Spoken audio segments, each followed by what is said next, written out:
My name's Emma. I'm from the Unova Center. Before we dive into our discussion on making babies, the 5 fertility types, and fertility, for those of you who are new to our community, I wanted to let you know a bit more about our center, as well as tell you a bit more about Jill. So Unova is a leading Chinese medicine practice acclaimed for its expertise in reproductive health and fertility. Working in partnership with patients, we're dedicated to providing integrative care with meaningful results. As of recently, we've moved part of our practice online and have been offering virtual consultations to support our patients. And we've reopened our clinical doors and are available for in-clinic acupuncture as well. And then we have Dr. Jill Blakeway here, who is a renowned acupuncturist and herbalist, celebrated author, and the founder of Unova, where she's been treating patients for over 2 decades. Jill has always been passionate about supporting people's reproductive health and fertility, so much so that the New York Times described her as a fertility goddess and named her as one of Manhattan's top acupuncturists. She credits much of her success to combining the ancient wisdom of Chinese medicine with modern conventional biomedicine. Thank you to everyone who submitted questions prior to this discussion. I'll ask Jill questions throughout the evening. And if you have any questions throughout the talk, please feel free to submit them and I can read them out loud for you. And with that, I figure a great place to start would be for you, Jill, to tell us a bit more about your book, Making Babies. Well, yes, thank you, Emma. I wrote Making Babies back in 2009, which is a while ago now. And it's still one of the bestsellers in fertility, I think, because Chinese medicine never goes out of fashion, or, the advice is sort of timeless. And I wrote it with a reproductive endocrinologist. His name is Dr. Sammy David. And what we wanted to do was we felt that people sometimes rushed into artificial reproductive techniques without good diagnosis. So we wanted people to help diagnose themselves and get an accurate diagnosis and see if their problem was simple, which often it is. And often if you're struggling to get pregnant, it feels so insurmountable, like pushing a boulder uphill, that you assume your problem is really complicated because the outcome is so serious and upsetting. But often it's something small. So we wanted to say that. We wanted to say, let's help you troubleshoot. We wanted also to say, let's combine the best of Eastern and Western medicine. We felt that our patients, that's what they really wanted. Very few of them wanted to be completely alternative. They wanted the best that Western medicine has to offer without being over-medicated or unnecessarily medicated. And then they wanted to mix in with that all the wisdom, thousands of years of wisdom that's been accumulated around women's reproduction and male reproduction in East Asia. So they wanted some of that. And the last thing was we wanted to tell people there isn't a one-size-fits-all solution. And I think people realize that about Western pharmaceuticals, yeah. But I often have patients who come in and they're taking a herb. And when I say, and why are you taking this? They say, oh, because I read on the internet that it was a fertility herb. Now, if you think about it, there is no such thing as a fertility herb because people have lots of different reasons for why they're not getting pregnant. That was why we wanted to help people troubleshoot in the book. So we created a 3-month program. And we weren't promising that everybody would be pregnant at the end of 3 months by any means, but we did feel that it takes us 3 months to turn someone's fertility around, both of us, with our different modalities. And we created a quiz so that you could divide yourself into 5 different types. And what we realized was there are lots of reasons why people aren't getting pregnant, but there are 5 types of patients who need targeted advice to them that is different. And so we created 5 fertility types and we created 3-month programs for each of the fertility types. And one of the things, Emma, that just makes me so happy is every now and again, I go to Amazon and I read what are now hundreds of 5-star reviews. I mean, not everybody loves this book, but there are predominantly 5-star reviews. And mostly what people say is, I did what they said in the book and I got pregnant. Now, not everybody who does what we say will get pregnant, I'm afraid. But a lot of people can solve their problems that seemed insurmountable by following that 3-month program and by us being able to give them targeted lifestyle, diet, herbal advice for them. So that was Making Babies. And I know it helps a ton of people making babies, and I'm still really proud of it. I'm proud of the work we did, Dr. David and I, with that book, because I think it helped it's helped a ton of people. That's amazing. I'm never surprised to hear that there's so many positive reviews about the book. I feel like it's become such a main source of reference for people. And I know so many of our patients in our community are really grateful to have that. And it's so balanced too between having you and the Western side. So that's awesome. And we really did kind of fight that out. We sat down and we thought we put all of our cards on the table for every disorder, like fibroids. What is the best thing to do? Is it best to do Eastern? Is it best to do Western? The answer to that actually is if they're too big, surgery is the best thing to do. So we sat down and we sort of negotiated out what is the most effective solution for all the reproductive problems we saw. And I think for that reason, it's a useful resource. I wondered, we have a question, which I think we'll get to soon, about if you're two of the types or you see yourself in more than one of the types. But I wondered if before that, if you could maybe briefly explain each of the types to us. Let's go through them. And people usually recognize themselves as a type. And one of the things I want to say is if you don't, for whatever reason, there is a quiz on the Unova Center website. So you can take the quiz and find out what type you are. And you're absolutely right. Some people are a combination of types, although they tend to be predominantly one. But let's see if you recognize yourself listening at home. So the first type is the dry type.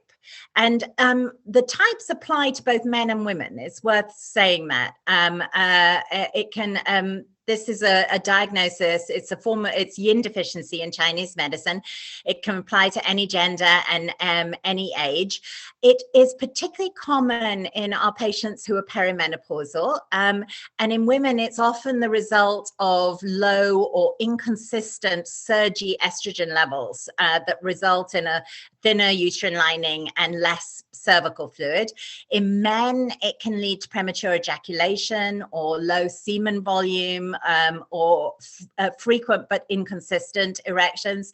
And in everybody, all genders, it can present as dryness, dry skin, dry hair or thinning hair, heat at night, restless sleep, vivid dreams, hot flashes, night sweats, that kind of thing, sweaty palms, sweaty chest, which anyone who's been through menopause will tell you is the thing. And so that is the dry type. And we have specific herbal formulas for each type. And for a long time, we could only prescribe those herbs in our clinic, but now we have them available on the Unova website. So if you recognize yourself in that, there is a dry type formula for you. Now, the next type is the pale type. And these people are pale. They often have pale skin or, look a little sallow. It's a form of malnourishment, either because people aren't eating a healthy enough diet or because their digestive system isn't able to extract nutrients from their food. In some women, that causes no periods at all. It's called hypothalamic amenorrhea. That's a pale type kind of disorder. In some people, it can cause heavy periods, or it can be caused by heavy periods that lead to kind of too much blood loss. Again, a thin uterine lining. In men, we're talking about low sperm counts. And in everybody, we're talking about possibly a diagnosis of anemia, fatigue, hair loss, blurry vision, and difficulty getting to sleep. So those are our pale type. Often the patients I see who are the pale type are people who have dieted and exercised a lot.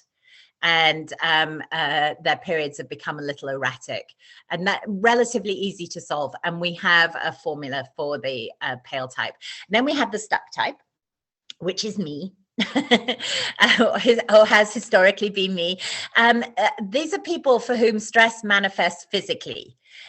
We tend to be pressure cookers, hence the stuck. It's like we bottle up, so we don't fall apart, but we just get tighter and tighter and tighter as things get more and more stressful, and energy kind of builds up and gets released unexpectedly, which results in symptoms as varied as headaches to angry outbursts to flank pain, the feeling like you're literally a pressure cooker pushing out your at your flank, which is to do with a tight diaphragm. And people with nervous digestions are often this kind of type 2. In women, it can result in some estrogen dominance in relation to progesterone.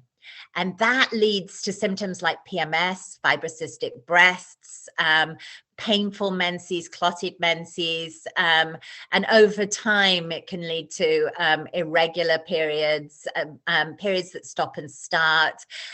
It can even lead to endometriosis or uterine fibroids or polyps or that kind of thing. In men, it's common to find it leading to erectile dysfunction due to circulatory problems and semen morphology, which is the shape of the sperm, poor semen morphology.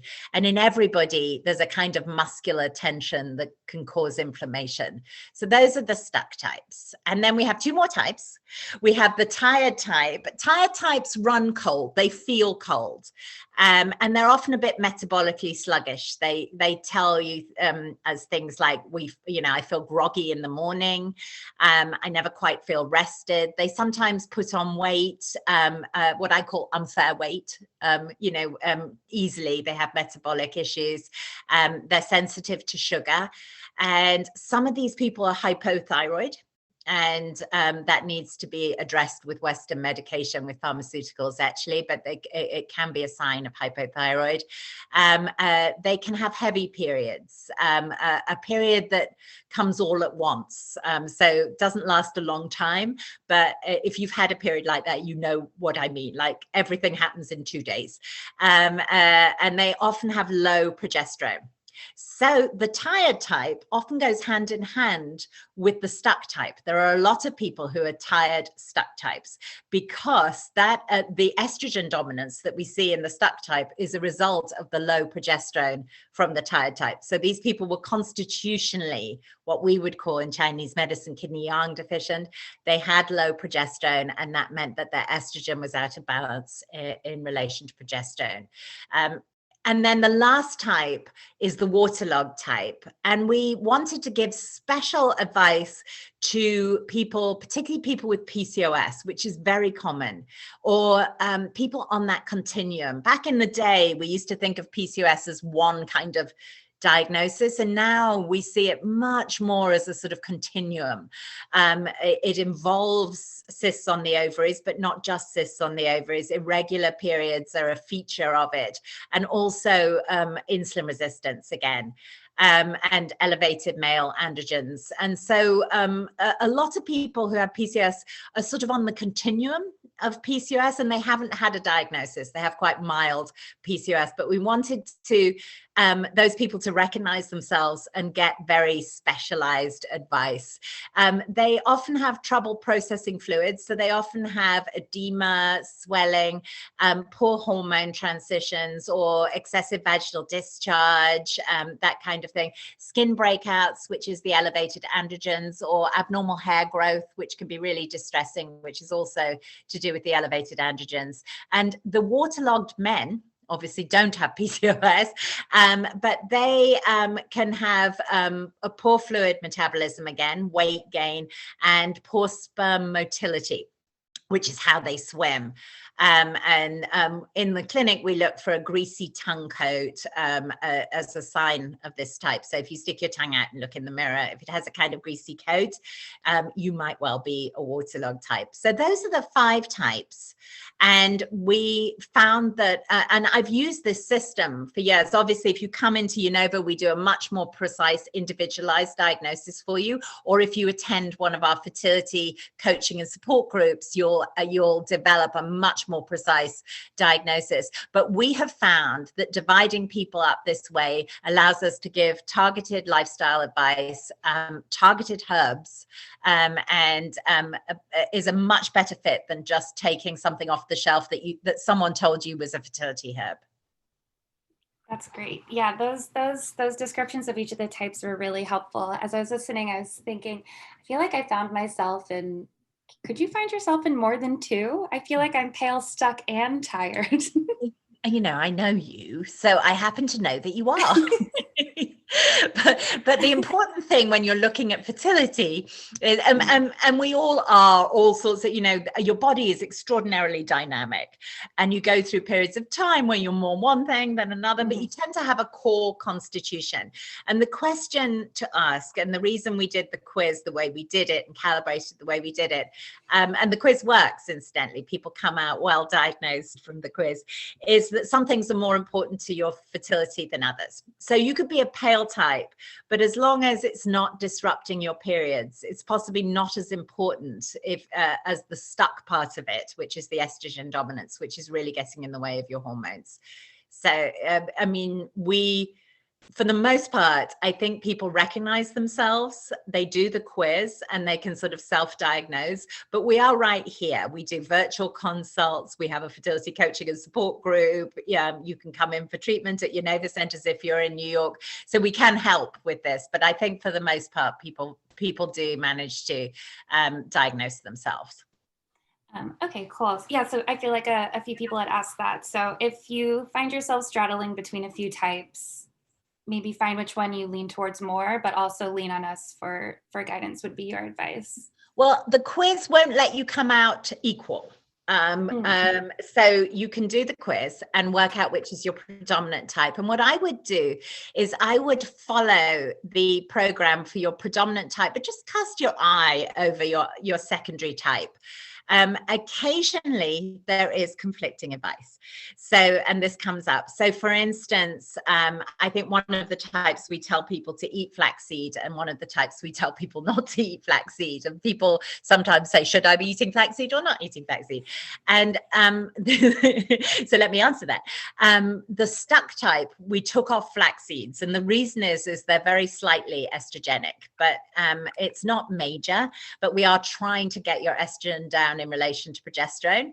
And the pale type, flax seeds are full of essential fatty acids and are actually really good for you, and healthy fats are an important part. So we suggested it for the pale type. If you were a pale stuck type, you might just not have the flax seeds. You'll see it in the pale, but you'll think, you'll predominate over trying to get your estrogen down.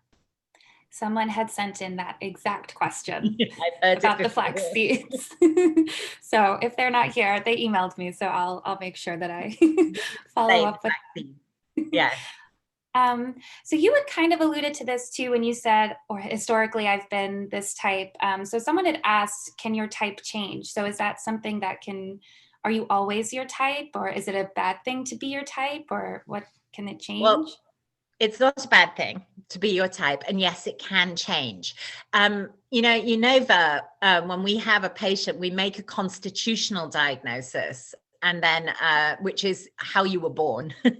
And then we map what happened since then. So people have a tendency towards a certain, everybody has their own pattern. And people have a tendency towards certain sort of weaknesses, and but you can change your type through your life, and so the important thing is this is just for fertility, and so as you try to get pregnant, take the quiz. You won't change your type quickly. It's not like you'll change every week, but you will change over years. So for instance, people who have been a stuck type, who've been very estrogen dominant, can suddenly switch and become the dry type, and actually then have very low estrogen. And they can feel the difference. They go from being sort of lumpy and having PMS and feeling really pressurized and tight to suddenly, having vaginal dryness and dry eyes and night sweats and things like that. And that is a movement from stuck to dry. We had a few questions about how to alter the advice they've gotten from the book throughout their cycles. So if things should change before pre or post ovulation, or during, like FSH and LH cycles. And we wondered what your advice would be on that for people's types.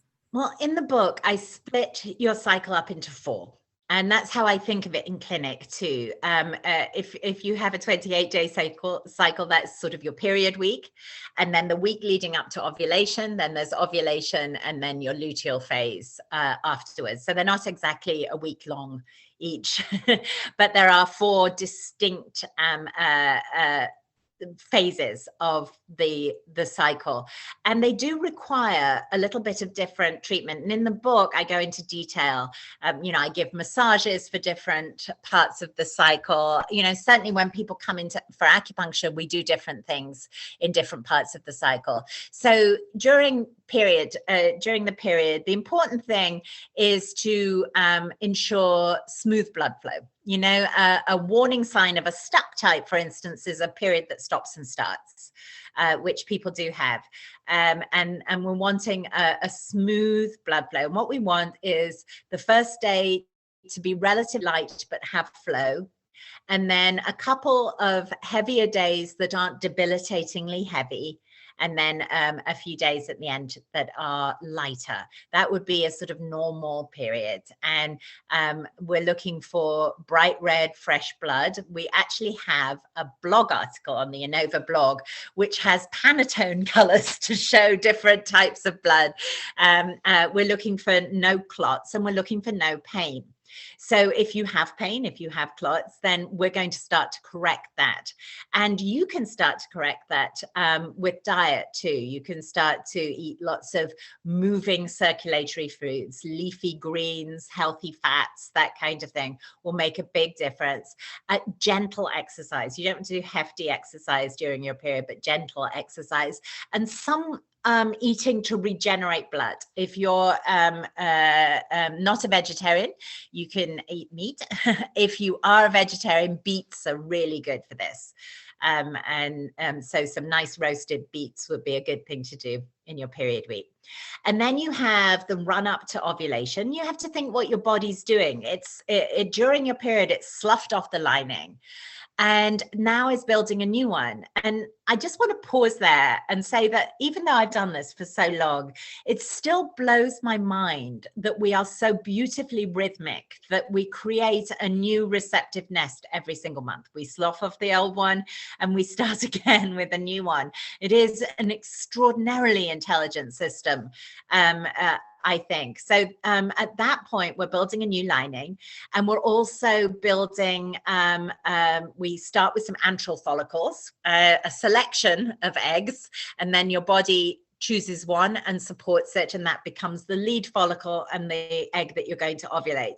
At that point, we want to support that follicle, both the egg and the follicle around it, because the follicle around it after you ovulate becomes the corpus luteum, and it sustains progesterone. So it's important that it's that there's circulation to it. It's important that it's supported, and all of that happens under the influence of estrogen. So you want nice, smooth estrogen in that time, and you would eat things that are very nourishing to what we would call yin in Chinese medicine. You would have some nice healthy fats, some whole grains, that kind of thing, and some meat possibly, if you eat meat or fish.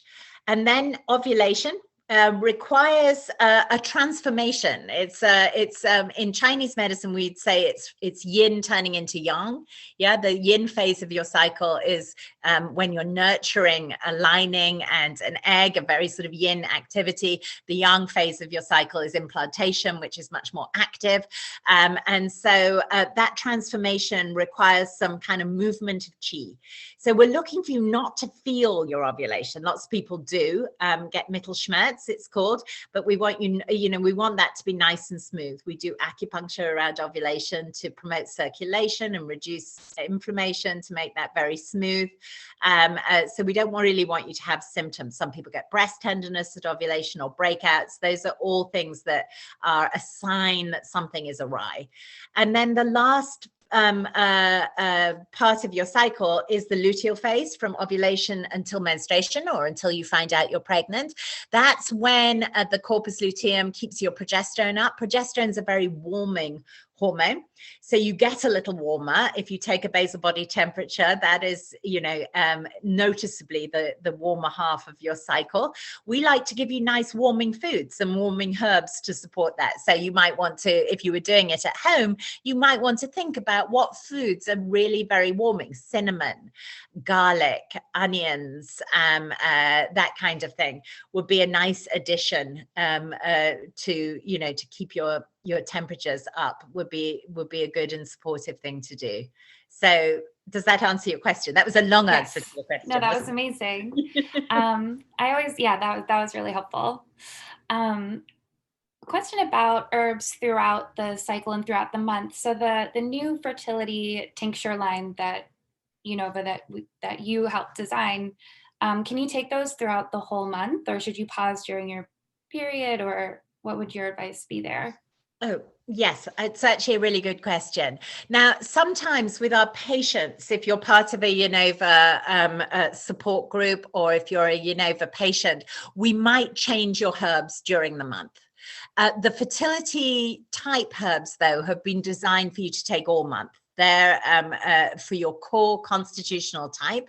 And so you can take them all month. However, you may want to not take them for the first 2 or 3 days of your period if they make your period heavier. So some of them, for instance, the stuck type, that is a very moving formula. It can make your period a little too heavy, in which case you start it on day 3. But you know, some people, like the pale type, often don't have periods at all, or if they do, they're very light, then it's fine to take it all the way through. Cool, that's helpful. I was wondering that myself. So as we were talking about the colors of your flow throughout your period, someone had asked, what does it mean if you have a normal period, which is bright red and painless, but only lasts for 2 days? And then they wondered if that might have been indicative of being the stuck and tired type. Yes, it depends. No diagnosis. You can't make a diagnosis on one symptom in Chinese medicine ever. So a symptom only makes sense to us as part of a pattern. So we'd have to recognize you. You probably recognize yourself in one of the patterns. A period that only lasts 2 days, if it's light, could be the dry type or the pale type. If it's heavier, it could be the tired type or the stuck type. I mean, it's almost, it could be anything. It depends on the surrounding symptoms. If it's the tired type, I usually see people with a period that lasts 2 days, but it's very heavy, kind of thing. If it's the stuck type, it's more clotty and painful. And that's the predominant symptom. So there are ways of differentiating that. And if you have trouble, feel free to reach out to us and have a consult, and we'll put you right. But I think you'll be able to work it out with the other symptoms of your type. Thank you. And then as a reminder too, after this event in the next day or so, we'll send a recap to everyone with all of this kind of boiled down, and we'll add that blog article to the period types. So we had another question, which is, what if you have spotting before your period? Is that indicative of being a certain type? Yes. Yes, it can be 2 types, but it's most likely to be the tired or the waterlogged type. It's usually progesterone dropping too early, which is a symptom of the tired type. Now, I said it can be the stuck type because sometimes there's some overlap. You remember I told you there are lots of stuck tired types. Those people with estrogen dominance and low progesterone can be a bit of both. But it is in fact the tired type it's the tired type symptoms that are making you do that. So that's an important thing to flag for us. If you're one of our patients, we will give you a different formula in your luteal phase from your follicular phase. But if you're taking one of these formulas, I would take the one for the tired type, which is designed to help you keep your progesterone up in the luteal phase. Thank you. That was helpful. We had a few questions that were related to fertility overall and not specifically about the types, so I thought I would ask one or two. One of them, you are a great person to answer this because of your other book that you wrote, Sex Again. So they were wondering if you had advice on overcoming low libido while trying to get pregnant. Yes, it is actually the reason I wrote Sex Again is because I was aware that trying to get pregnant plays havoc with your sex life. All this having to have sex on a schedule and puts a lot of pressure on something that should be fun and starts to be a bit rote. And so I wrote Sex Again because my patients would tell me when I get pregnant, I'm never having sex again. And I'd be like, no, I think you will. I think it'll get easier. So I sympathize, first of all. Yes, I think it's important to reconnect to connection. You're trying to have a baby as a result of your connection, your energetic connection with another human being. And so just, to wax philosophical for a moment, this is, one of the most creative acts that you do between you that joins you forever. It's very profound from that point of view. And so I think having some sort of stepping back from the minutiae of should I have sex at 2 p.m. because I ovulated at such a, this kind of thing, and doing things that support your connection are really important. And it's hard. Some couples sort of pull together during infertility, and for some couples it creates distance. And so just finding ways to support your connection, and then flag it to us, because low libido is often a sign of one of the types. The tired type, you can imagine, the tired type are too tired to have sex. It's exhausting, and that's one way of you could take a tired type tincture. The stuck type are too stressed to have sex. They're the people who can't keep their head in the game. They're thinking about tomorrow's to-do list, and they're trying to focus, and they're just running too tight to enjoy it. And the dry type often have sort of hormonal reasons why they're not wanting to have sex, including vaginal dryness, which, would put you off having sex.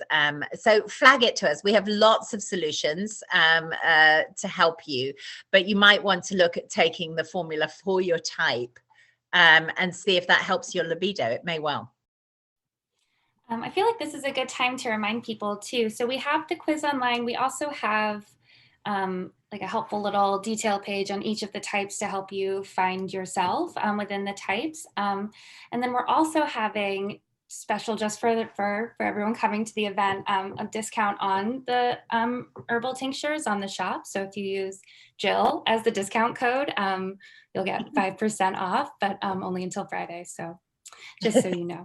And the magic words. Well, that's nice. I didn't know we were doing that. I decided last minute, and that's why it's your name as the discount code. I think that's a nice thing to do. You can try them and see how you feel. Yeah. So someone said, are the formulas safe enough for us to self-diagnose with the quiz, or do we need to book an appointment? Yes, we designed these so that you could self-diagnose. There are formulas. A lot of what we do is very specialized and unique to you, and requires us to stay in contact with you and manage your case. But these formulas were designed to be somewhat broad spectrum to treat specific categories very safely. It's worth mentioning at this point that they are, we would like you to stop taking your herbal formula when you get pregnant, because we like pregnant women to take as little as possible, but these aren't herbs that are contraindicated in pregnancy. We are aware that our patients get pregnant, and we want to, we don't want you to worry that you're taking something that would be contraindicated in pregnancy. These are very safe herbs. They're based on classical Chinese herbal formulas that have been used for thousands of years, and we've used them for 2 decades at Unova, and we've really honed what works and what doesn't in that time. Thank you. And apologies for my dog yelling at my neighbor in the middle of that. Another question was, can you take a formula for 2 types? I don't want to assume anything, but I wonder if they might have meant, can you take 2 formulas at the same time? Or if just one, I guess, which one to pick. But if you resonate strongly with both and not sure, what should they do? But you shouldn't take them actually completely at once. So you can, I sometimes do this with patients actually, particularly these stuck tired type people. I may have them take the formula for the tired type in the morning when they're all groggy, and then the stuck formula when they're all tight at the end of the day. And so you can split them and take one in the morning and one at night. So instead of taking, we ask you to take your formula morning and night, I think usually. And instead of doing that, you can take 2 separate formulas. And again, if that's confusing, reach out to us. But and you know, you can sort of be guided which one to take when. Well, anything that perks you up, you would take in the morning. Yeah. And anything that winds you down, you would take at night. That makes sense. Yes. Someone's just asked, where can we find the quiz on the website? So I'm just going to send that over. But we'll also send an email with all of those links too, but I'll send that in just a moment. We had another question about your advice on how to improve egg quality, which I feel like might be a bit of a broad question. It might change per person, but what would your advice be more generally? Yes. I mean, we're born with all the eggs we'll have in our lifetime, which is kind of mind-blowing. But having said that, egg quality isn't as fixed a thing as you might think. So environmental toxins and the pressure of just life does affect eggs as we get older, and we have more that have sort of corrupted DNA. But we can affect the sort of mitochondrial activity of an egg, the energetic activity of an egg. And that time between when we gather the antral follicles, you know, just at the beginning of the cycle until we ovulate is actually a really important time. And you can help every egg live up to its potential by supporting it during that time and get really good results. So I'm languaging this carefully because I think there are a lot of people who offer, you know, I'll improve your egg quality. And I think, you know, eggs that have corrupted DNA aren't going to magically reverse. But a lot of eggs get, as they get older, they get a little bit more unstable. And with some support, they can be extremely good eggs. So here's the things that I suggest. First things first, just all the things you know about being healthy, obviously support a healthy egg. Yeah, so I'm going to just put, I'm just going to pinpoint one, which is maintaining a healthy weight seems to really help. People who are underweight have trouble conceiving and have trouble supporting their follicles and their eggs, and people who are overweight often have a bit of estrogen dominance. So maintaining a healthy weight is one way to improve the quality of the egg. Managing stress. You know, like we give lots of help with that in making babies. Acupuncture seems to really offset the effects of stress in a measurable way when it comes to reproductive hormones. So that's a good thought. Avoid doing all the things you know are sort of toxic. So smoking, drinking, caffeine, that kind of thing, that helps. When it comes to supplements, there is some evidence that CoQ10, which is an antioxidant, can help with help with the mitochondrial activity of an egg, the energetic activity of an egg, which is important. As eggs get older, they don't divide as well, and so it becomes a little harder to get pregnant. And CoQ10 gives the cells more energy to do that division. So that's probably helpful. Folic acid is another one, and antioxidants, particularly vitamin A and vitamin E, also seem to help with mitochondrial function, which helps with DNA replication. So that's important. The one that's controversial that people always ask me about is DHEA. We don't stock DHEA at Unova, and the reason we don't is it's not suitable for everybody, and we think you should be guided by a doctor actually with DHEA. So to give you an example, the waterlogged type, who often have PCOS symptoms, often have high DHEA. And so taking DHEA is actually not helpful at all. And eat whole food. It's not in some ways rocket science. And then Chinese herbs are really useful if, they need to be prescribed by people who understand fertility. And I think they need to be sourced by people who know how to source good quality herbs. Our herbs at Unova are beautifully made. They're made specifically for us. We know that they contain the correct amount of their active ingredient, which isn't true for all herbal products. And we know that they're not contaminated with lead and mercury and pesticides, which is important for everyone, but extremely important if you're trying to get pregnant. So taking a well-prescribed, tailored herbal formula from a sort of reputable company that puts effort into sourcing is a good way of helping every egg live up to its potential. I love the idea of helping your eggs live up to their full potential. That's really nice. It's funny you bring up the ingredients. We actually have a few questions on ingredients, Yes. So I will ask those now. So do the tinctures contain alcohol? Yes, they do. They don't contain a great deal, but if you are someone who's sensitive to alcohol, it depends how sensitive you are. And I know a lot of people in recovery don't like to take any alcohol at all. Many of my patients in recovery, though, find that if they they get a mug of steaming hot water and they put their droppers into there and they just leave it for a couple of minutes, the alcohol steams off. And that's fine.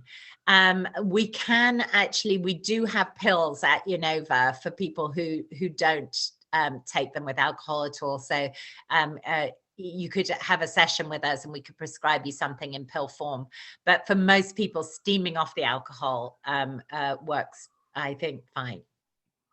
That's a great tip, because I feel like we probably use it to keep it fresher for longer, but once you have it, you can just put it in the hot water. It's also part of the way it's distilled to get the active ingredients out, but it's not that much alcohol, so people can steam it off. And yes, it's not necessary by the time it goes into you. You don't need the alcohol bit of it. Great. And then we were talking about CoQ10. So someone was wondering, and I know that we have a great CoQ10. So they're wondering, can you buy CoQ10 just anywhere, or does quality vary wildly as with fish oil? Yeah, it doesn't vary quite as widely as fish oil, which you have to be really careful about and have a good supplier. But it does vary, and it varies in its active ingredient usually. And so some of the cheaper brands, unfortunately, have very variable amounts of active ingredient. Every now and again, the major newspapers do an expose of some of the sort of more over-the-counter brands and how little of their active ingredient is actually in. So I do think buying from a reputable company is good. Emma's right. We have a lovely CoQ10, which we like a lot. But you could also buy, let me think, Pure Encapsulations. I like very much. Metagenics, who make our Unova CoQ10, actually, also a very good company. Something like that. Thank you. That's helpful. Let's see. I feel like we had another question. Oh, yes. Someone was wondering what your advice would be. We had a few questions about the premester and also just kind of preparing yourself for trying to conceive, as well as how to best position yourself for fertility success, especially if you are heading towards ART or IVF. Yes, well, two different questions in some ways. I'm a big believer in a premester. I think spending 3 months getting into shape, even if you don't have fertility problems, healthy people have healthy pregnancies. So, give me someone for 3 months and I can really help them get into good shape for a healthy pregnancy. So I think it's worth sort of investing some effort into getting your body into a place where you could grow a human being. And I want to mention men here too. It's, half the DNA comes from the male partner usually. And so them getting into shape too is a really good idea. and improving their semen quality is a good idea. And it takes 3 to 6 months for men to do that, because they make new sperm every day that only come into fruition in 72 days. So that's the premester. And one way, if you're not, one way to do that is to take a good prenatal vitamin and the fertility, the formula for your fertility type. And then you might want to follow some of the advice in making babies, or some of the advice on our website if you don't want to buy making babies, which I totally understand. So that's one thing. ARTs, preparing for ARTs is, another thing. It is in some ways similar, but again, you need to get yourself into really good shape. And one of the things that we said in Making Babies is that we thought that a lot of people would be pregnant after following the 3-month program, which turned out to be true, which is very gratifying. But we also felt that the people who weren't were in a better position to do IVF. That, your health going into IVF makes a difference, your reproductive health going into IVF. And so we wanted to get people ready for IVF. Now, one of the interesting things, Emma, is that there's clinical research out there. There's a lot of clinical research about acupuncture and IVF. There was a very famous study called the Paulus study, which looked at 180 women going through IVF, couples going through IVF, and half of the women had acupuncture with their IVF and half didn't. And the half that had acupuncture alongside their IVF had a 50% better outcome, which is really interesting and significant. However, there's another study that looked at what's called whole systems Chinese medicine, which is what we're talking about here, which is all the things we do: lifestyle advice, nutrition, herbal medicine, acupuncture, moxa, cupping, everything we do, exercises. We're so much more than acupuncturists, practitioners of Chinese medicine.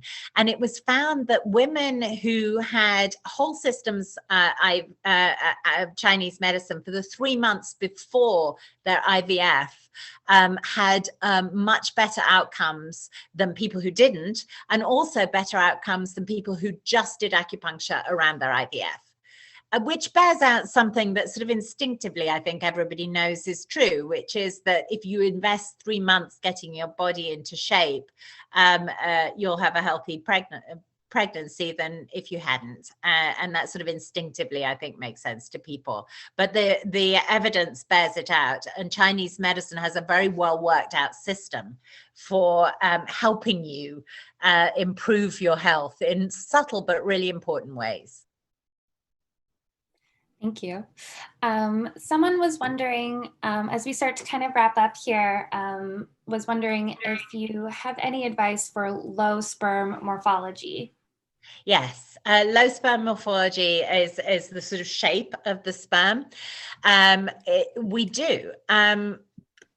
Let me organize how I want to express this. So there can be lots of reasons why people have misshapen sperm. So the first thing is obviously to talk to a urologist. One of the things that needs to be ruled out is a testicular varicocele, which is a varicose vein in the testes, which just kind of overheats them a little bit and leads to misshapen sperm. And sometimes that needs to be corrected surgically. So if you came to see us with that, one of the things that we would want you to have ruled out is a testicular varicocele. For us, we would often have you follow the program for the stuck type. That's often what this is. It can be a waterlogged type, but it's usually the stuck type. And so taking the herbs for the stuck type would be a really good place to start. As you can imagine, the varicocele causes stagnation and heat, inflammation, which affects the sperm shape. And so we would want to move blood, have good blood circulation, and also nourish. Now, one of the things that can cause, if you don't have a testicular varicocele, one of the things that can cause poor sperm morphology is just overheating, tight underwear, cycling. Cycling is a thing. I realized with, the upsurge in indoor cycling studios that I suddenly saw way more men with morphology issues because they were getting addicted to going and doing cycling. And it is an issue. I mean, they have to stand up and do it, basically. They can't just sit. That's part of it. Also hot baths. Putting your laptop on your knee is overheating. And so if you can stop them putting their laptops on their knee, that is a good thing. What else was I going to say? Oh, your phone. Keeping your phone near your testicles, not a good idea. Pop it in your backpack. Who knew? Thank you. Someone asked, so we had mentioned the support group a few times, and they were wondering if you could tell us a little bit more about the support group. Oh, I love the support group. I'm really happy to tell you about it. It's such an interesting group because it's a coaching and support group. What we realized is that people need support, but they also need help with direction. When you're struggling to get pregnant, there's an enormous amount of advice out there, and it's all very overwhelming. The internet is very overwhelming. And so what we do is we hold several times a year a live support group, which is moderated by very experienced Unova practitioners. These are people with doctorates and master's degrees with years of experience in fertility medicine. And there is a curriculum and we lead you through it. So all the things you need to know to get pregnant, we cover, but we cover it in a very supportive atmosphere where you get to support you get to know other people going through the same thing, and to share also the burdens of what you're going through at the same time. And I think the last support group, correct me if I'm wrong, Emma, became so fond of each other they still meet without us. Is this true? This is true. I was going to say the nicest thing to come out of the support group is the community that they've built, and yes, the thoughts that they've shared with us about the group has just been really just lovely and moving. So it's people get a lot from the support group, and it's very unusual to have a group that is both supportive and has a curriculum and is purpose driven. And I think when it comes to fertility, where you have an end in sight, it's actually vital. So you get a combination of emotional support and wise guidance at the same time, which helps you get from point A to point B, in your case, getting pregnant. I think in a very kind, warm community. And I know that the support group leaders bring in guest speakers to deal with things like, the emotional aspects of how to keep yourself motivated when you are dealing with monthly disappointment. They bring in an RE to talk about assisted reproductive techniques and how to know what you need when. And people in the support group are at all stages in their fertility journey. Some people are just starting out. Some people are old hands. Some people have had several IVF. Some people are getting ready to do an IVF. Some people are trying to conceive naturally. It doesn't matter. We take you through we coach you on the 3-month program for your type from making babies. But the people who run the support group are extremely experienced, so they can answer all your questions. It's fun. Thank you. Yeah, we have 3 groups going on throughout the year. So our first one of this year is actually starting soon on February 3rd, which is exciting. And then we also have a spring one in April and then a fall one in September. We do have an early bird pricing right now for the 8-week group. So now would be, if you did want to sign up, now would be a good time to do that. We'll send you guys information on that group and the other groups and everything, and how to sign up after this. I can't recommend the coaching and support group enough, actually. If there's room, sign up for the February one and join them. You won't regret it. It's also really cost effective. You get a lot of information and it's not particularly expensive. And as fertility medicine gets so expensive, it's nice to have a resource that's sort of at that price point. So Emma will send you information. I hadn't realized we have one starting in February, and I'm excited for that. Yeah, no, it's very exciting. There's a few spots left, so that's yes, if anyone would like to join there, now would be a good time. I think we're coming to an end for our discussion. Thank you so much for sharing so much with us about your book and the tinctures that you've created and all things fertility. It's been really nice to hear you speak this evening. Thank you. It was lovely to spend this time for you. It's a subject very close to my heart, as you know, and I enjoy sharing what I've learned with people. It's actually a joy to help people get pregnant, as you can imagine, and it's been a big part of my career. So I'm really happy to sort of share my experience with people and to leverage that experience out a little bit and share these tinctures so that you can take care of yourself at home. That's a new development for us at Unova, and I'm excited about it. Yeah, it's really exciting. Again, there is, if you use Jill as you check out for any of the fertility tinctures, you'll get 5% off before Friday. Very fun. Yes. Well, thank you everyone for joining us and for asking such interesting questions. And we'll follow up with you soon with a little summary. Thank you, Bye guys. everyone. Have a good night. Thank you.